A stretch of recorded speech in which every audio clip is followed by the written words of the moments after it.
আসসালামু আলাইকুম বিয়ান, কি অবস্থা সবার? আশা করি সবাই ভালো আছেন। তো আমি আল্লাহর রহমতে ভালো আছি। তো এখন কিছু গুরুত্বপূর্ণ কথা বলার জন্য একটু বসলাম। আপনারা অনেকেই কমেন্ট করেন, ভাই সার্বিয়ার বর্তমানে কী অবস্থা, সার্বিয়া কি বন্ধ হয়ে যাবে কি না, বিভিন্ন প্রকার প্রশ্ন করেন। তো প্রথম কমেন্টের উত্তর হচ্ছে, সার্বিয়া ভাই এখন বন্ধ হবে না।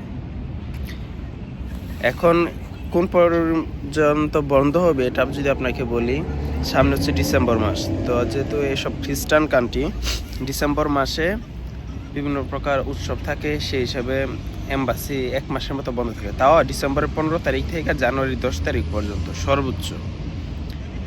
আর বাকি যে দিনগুলো থাকে ডিসেম্বর মাসের ভিতরে, এই দিনগুলো কাজগুলো একটু স্লো হয়, বুঝতে পারছেন?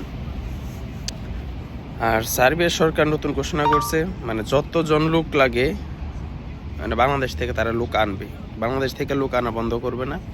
আপনারা যদি ভালো এজেন্সি ধরতে পারেন, ভালো এজেন্সি ধরতে পারলে অবশ্যই আপনারা ভালো কিছু করতে পারবেন আশা করতেছি।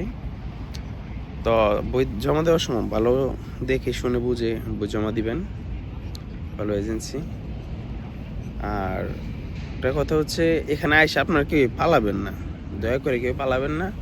আসলে আমরা যদি প্রবাসী যারা আছি এখানে সার্বিয়াতে, আমরা যদি সবাই থাকি, তাহলে থাকার পরে দেখবেন মানে যতজন লোক আসবে সবাই যদি থাকে, প্রবাসীর সংখ্যা যখন বেড়ে যাবে আস্তে আস্তে, তখন কিন্তু আজ না হোক কাল না হোক, মানে 2-3 বছর পর বা 4-5 বছর পর চেঞ্জের ইনশাল্লাহ হবে।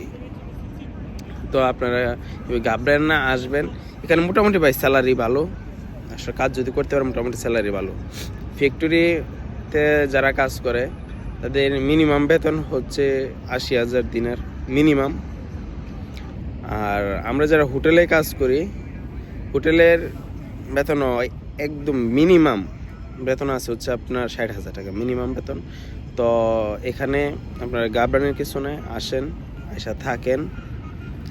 আর হচ্ছে আপনারা ভালো একটা এজেন্সি দেখে জমা দেন, এটা হচ্ছে আমার কথা। তো আমি আর এটা লং করবো না ভিডিওটা। আর জানি না ভিডিওটা কেমন হয়েছে, আর আপনারা কে কোথায় থেকে দেখছেন আমাকে একটু কমেন্ট করে জানাবেন। আমি আছি বর্তমানে সার্বিয়া, আর বর্তমানে সার্বিয়ার শীত প্রচুর, যদিও কিছু কিছু অঞ্চলে বরফ পড়তেছে, সব অঞ্চলে না। আর রাত্রে হলে -3 পর্যন্ত চলে যায় ওয়েদার, বুঝতে পারছেন? তো যাই হোক, সব মিলে আমরা দিন কাটতেছে আলহামদুলিল্লাহ ভালো। আমাদের জন্য সবাই দোয়া করবেন। আপনারা সবাই ভালো থাকবেন। খুদা হাফেজ।